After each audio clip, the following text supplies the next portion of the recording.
The president of the ANC Youth League delivered a political update reaffirming that the ANC Youth League is not a passive observer in the history but a revolutionary force shaping the present and the future.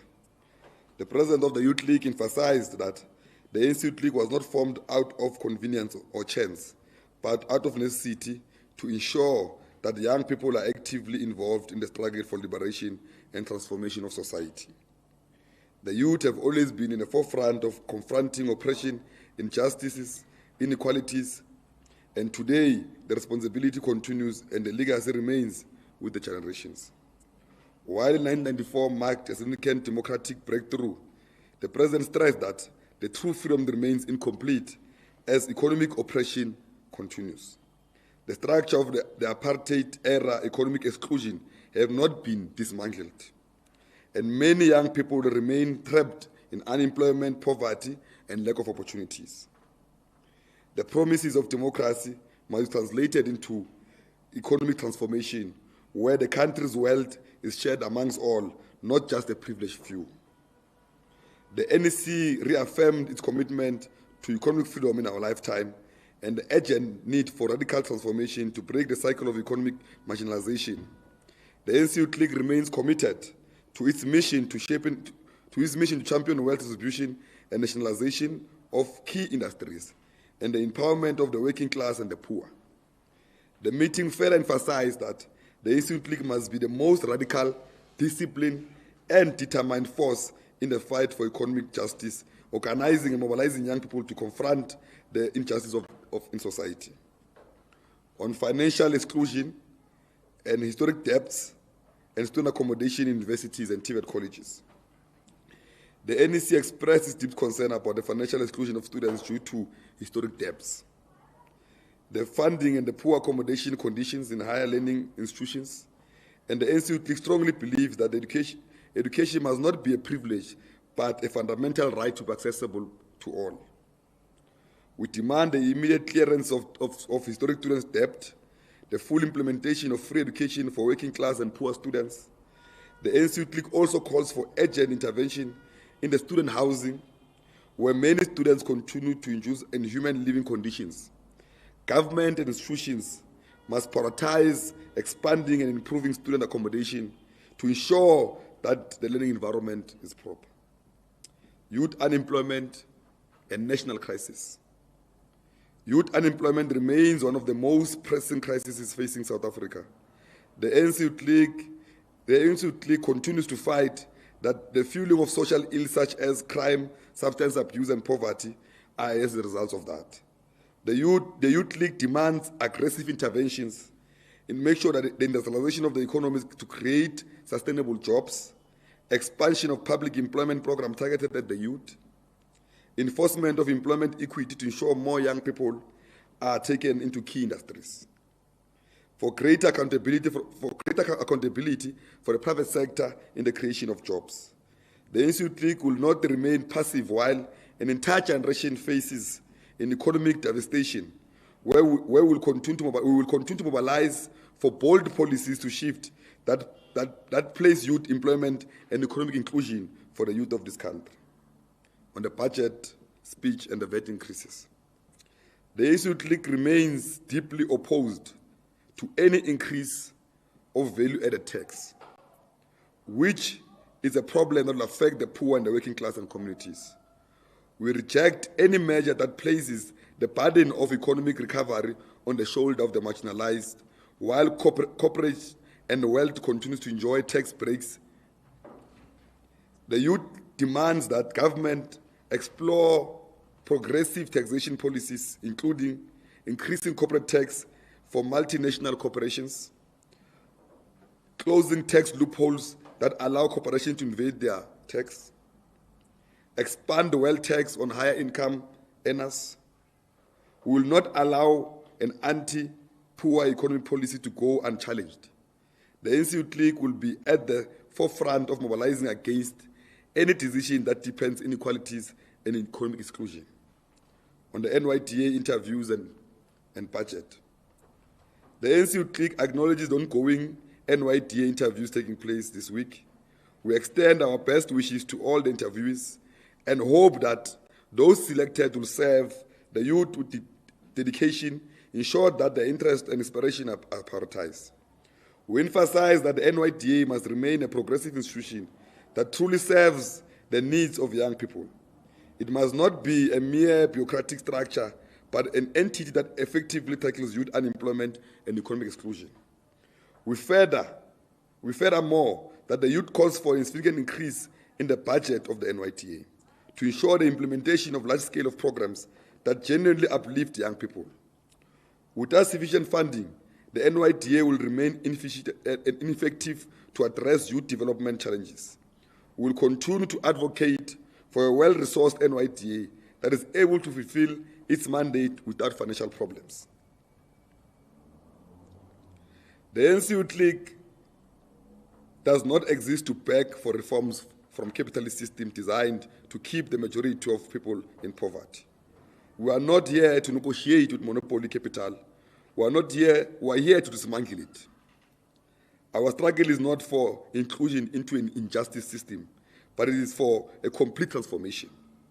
The land, the economy, and the wealth of this country must be reclaimed and placed under the ownership of the people. We reject an economy where 70% of key resources, including minerals and agriculture products, are exported to enrich multinational corporations, while our people suffer unemployment, landlessness, and exclusion from economic activities. The ANC Youth League demands an end to exploitative systems, calling for a radical state intervention in the internalization of local beneficiation and prioritization of domestic economic development over foreign profit-driven interests. We reject the notion that young people must be patient while capital continues to exploit our labor and resources. The time for half-measure and empty rhetoric is over. The ANC Youth League will escalate its campaign for radical economic transformation, job creation, land distribution, and nationalization of key industries. We will fight against all who seek to water down the revolutionary agenda and remind those in position of power that the patience of the Youth League and the youth of this country is gone. The ANC Youth League will mobilize, organize, and fight against any policy that depends inequalities, economic exclusion. We will not allow restrictive measures discussed as fiscal discipline to suffocate the livelihoods of our people. If government institutions need more revenue, they must tax the rich, close corporate tax loopholes, ensure that our resource benefits in South Africa first, not increase VAT, which punishes the poor mostly.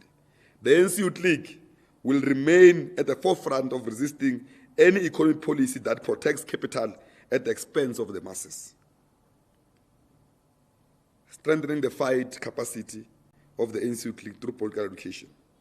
The ANC Youth League remain committed to deepening the ideological clarity and activism of its members. To this end, we are busy political education series to be rolled out, covering critical topics such as economy, transformation, historic perspective, liberation struggle, and the role of the youth in shaping the future. Crime in all sectors, a national emergency. The NEC expressed deep concern over high crime rates in South Africa, which continues to endanger communities and destabilize the country. The ANC Youth League condemns violent crimes such as gender-based violence, human trafficking, hijacking, drug-related crimes, and other criminal activities that threaten the safety and the well-being of the citizens. And we are aware that we've seen the stats that even our prisons are full of illegal foreigners. On organizational matters and strengthening of the organization and advancing the youth mobilization. Post the NEC meeting and NEC Lekgotla, the ANC Youth League has adopted a program of action for 2025, which will see the youth championing the interest of the youth of young people, mobilizing them behind the banner of the ANC. Part of the POA was recruitment, which continues beyond congresses, should not stop simply because there is no Congress being prepared for. The ANC Youth League remains committed to growing its membership base to ensure a strong and more active movement capable of driving meaningful change at all levels of society. As part of the Building Fundamental Youth Movement, the NEC assessed the organizational state of the League and the progress made in the rebuilding of structures. The meeting reaffirmed that a strong and active youth league is key to ensure realization of economic emancipation for young people. Therefore, membership recruitment for purposes of outstanding regional and provincial congresses has been extended to the 30th of March. The NEC further resolved to extend the deadline for sitting of outstanding provincial and regional congresses to the 30th of April 2025. This extension allows for thorough preparation, ensuring that all structures of the Youth League are revived and operational to advance the interest of young people. The ANC Youth League remains committed to building a mass-based, militant, ideological sound movement that will serve as a vanguard of young people in the struggle. The League is pleased with the successful convening of provincial and regional congresses across the country, demonstrating a growing confidence of young people in the organization. The following provincial congresses have been held successfully: the Eastern Cape, Free State, Gauteng, KwaZulu-Natal, Limpopo, Mpumalanga, and Northern Cape. At the regional level, congresses have taken place: Alfred Nzo, Amatole, Joe Kabi, Nelson Mandela, O.R. Tambo, Sarah Patman, Fezile Tabi, the Jolly Poots in the Free State, Ekurhuleni, Greater Johannesburg, Greater Tswana, Greater Citybeng, Greater West Rand, Limpopo, Pitamkaba, Northern Mashabanes, Kukune, Vembe, Waterberg, Enkanzeni, Gertsibande, Nkangala, Northern Cape, Francis Bart, Namakwa, Pixie, ZFM, Northwest, Ngaka, Mudira, Mulema. While we are noting the above following provinces, we have not went to their congresses: Northwest and the Western Cape. At the regional level, the following regions are due. In the Eastern Cape, it's only one region that has not went to a conference, which is Chris Hani. In the Free State, it's 2 regions, which is Mangaung and Tamfusanyana. In KwaZulu-Natal, it's all the 11 regions that have went to conference, but the provincial conference have said. In the Northwest, it's only 4 regions. 3 regions that have not went is Bujanala, Kenneth Kaunda, and Dr. Root. In Northern Cape, it's only 1 region that has not went, is JTG. In the Western Cape, it's all the regions that have not went. The ANC Youth League remains committed to ensure that all outstanding congresses are concluded within the given time frame, allowing a greater organizational coherence and unity in advancing the youth struggle. Thank you very much. Thank you, President. We're now going to open, colleagues, for questions, clarity-seeking questions from all the colleagues and media houses that are present by way of show of hands. So you'll be number 1, you'll be number 2, and okay, let's get the 2 hands first. Thank you very much. My name is Luna. I'm from the Belen Guardian. For me, President, it's just 2 main issues. The one, I know someone you saw the Treasurer General is the ANCYL on the NYPA board. What I want to know is to say, what do you make about the marks of the Treasurer General? I mean, saying that it was hired for a position and then further being put on a position that he never even applied for, and spending them some time. And secondly, there was a reconfiguration of the ANC both in KwaZulu-Natal and in Gauteng. They brought people like Jeff Radebe and Amos Masondo. As the Youth League, don't you feel that those that were there during their time, maybe their time is up now, that the Youth League, maybe considering also that Gauteng is a province that is full of young people, don't you think maybe it would have been wiser maybe to add more young voices in the PTT? Thank you so much. Thank you. Number 2.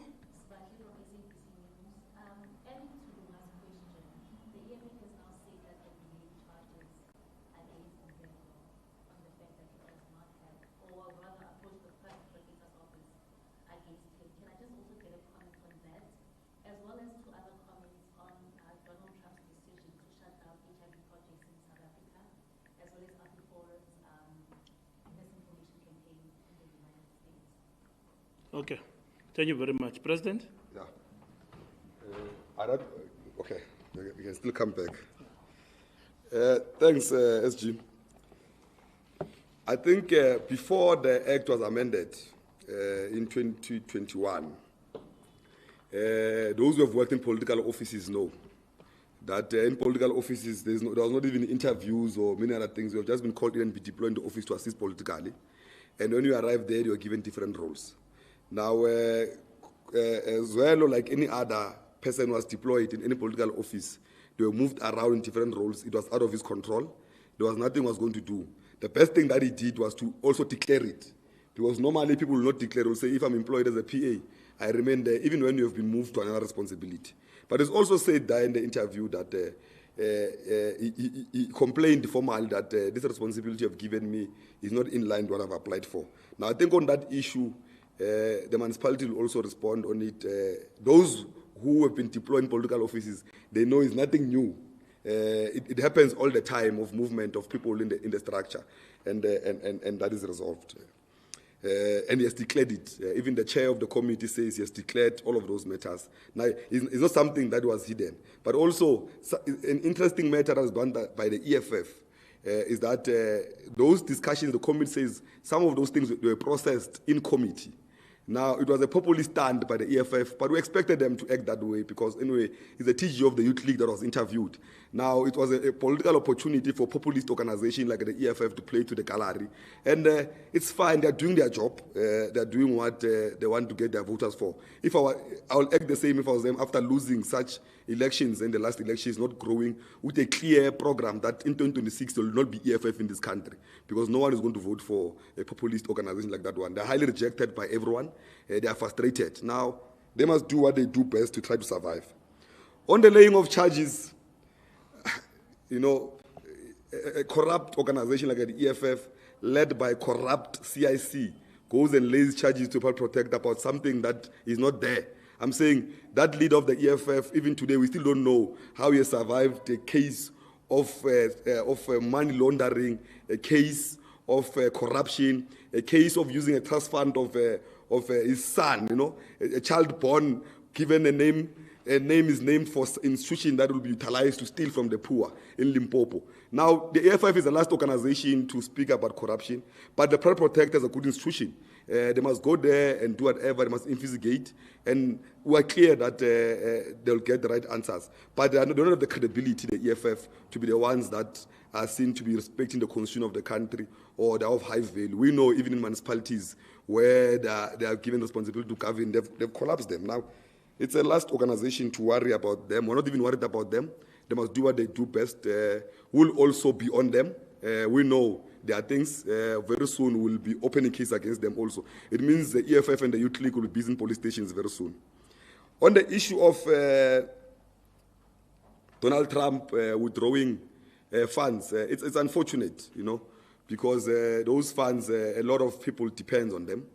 HIV and AIDS was a big crisis in this country. We would have wanted them to be engaged, and that we need all the support in this country, especially now when we are facing fiscal problems, and especially now with the high level of inequalities and the problems we're facing with the slow-growing economy. We can't afford a situation whereby some of the funds are moved back. I think the president of the country and the minister, we've got a very fast minister who's young, Comrade Amola. He must go and try to engage the embassy, everybody else. Let's do everything in our power to secure the liquid that we have. Afro Forum, Donald Trump offered them refugee camps there in the USA. We're ready to release them, that they must go. But they know they're living better in South Africa. They will never agree to go and stay in the USA supported by Donald Trump because here in South Africa, they own 87% of the land. Now, they want to threaten us with Donald Trump, knowing very well that they're the biggest beneficiary of land theft here in this country. Now, if Afro Forum doesn't want to work with us to build this nation and unite everyone, they are free to leave and go to the USA. But if they want to work with us, they must come and engage the Youth League. They must not rush to the USA. They must come and engage the Youth League here, and we engage with them on how best we can make sure that we restructure, we distribute the land, they assist us to also restructure the economy to benefit majority. If they truly love South Africa, they must play a role to assist us to resolve the socio-economic problems caused by apartheid, which they are beneficiaries of. Now, our doors are open here in the two house. than them taking a flight, going to the USA, which will not assist them with anything. They must urgently come to Laos and engage with the ANC and say that how best can we make sure that because Afrikaners have nowhere else to go than being here in South Africa. I'm sure a lot of Afrikaners don't want to associate with AfroForum anymore. The only place where Afrikaners are free to exist is in South Africa. Now, they don't exist in the USA. There's no Afrikaners in the USA. They're here in South Africa. Now, I'm sure by now, many Afrikaners who love South Africa will not agree with what AfroForum is doing. We're saying Afrikaners must rise everywhere and fight for a non-racial society and fight that the gains of democracy must not be reversed. AfroForum must not be utilized to put blacks and whites against each other when the ANC has worked overtime to unite and build one nation in this country. Now, we're inviting all Afrikaners who are ready to engage with us on our economic issues that we're engaging on how to distribute the wealth of this country. They must come forward and we're ready to engage with them. Thank you. Thank you very much, President. I think the questions that would have been raised are answered. There is another follow-up. Follow-up, we will note you as number 1.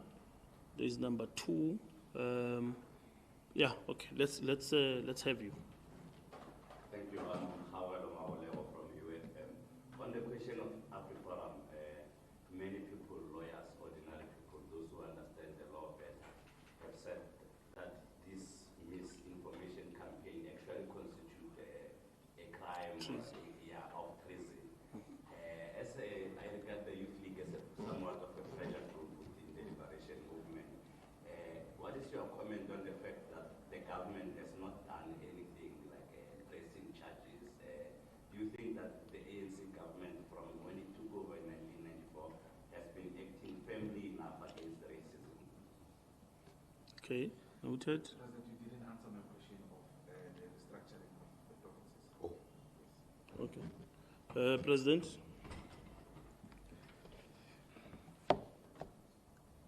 Look, on the issue of the old being included in the restructuring of the provinces, we're dealing with an abnormal situation in KZN. Let's start with KZN, where the communities and society there, research tells us that they want certain caliber of leaders to lead the Western movement. And we believe that the likes of Jeff Khateb and Mabuya Kulu are the right people to lead the ship and engage communities, royal councils, traditional leaders, but also ordinary society to bring back our support. Because they've got a history also of when the ANC was at its lowest in KZN. Those comrades and their generation have a history of taking it up about 50%. Now, we're saying that we're under siege in KZN. We've been pushed back by our own former president of the ANC. Now, it is not a normal situation. But yes, there are young people who are excluded there. There's a mixture of generations. There are generations that came, immediate graduates of the Youth League. I always call them the missing middle. You know, they're too old to be young. They're too young to be old. Most of them are there in that structure of the ANC. In Gauteng, we have close to 12 young people who are below the age of 35 in that task team.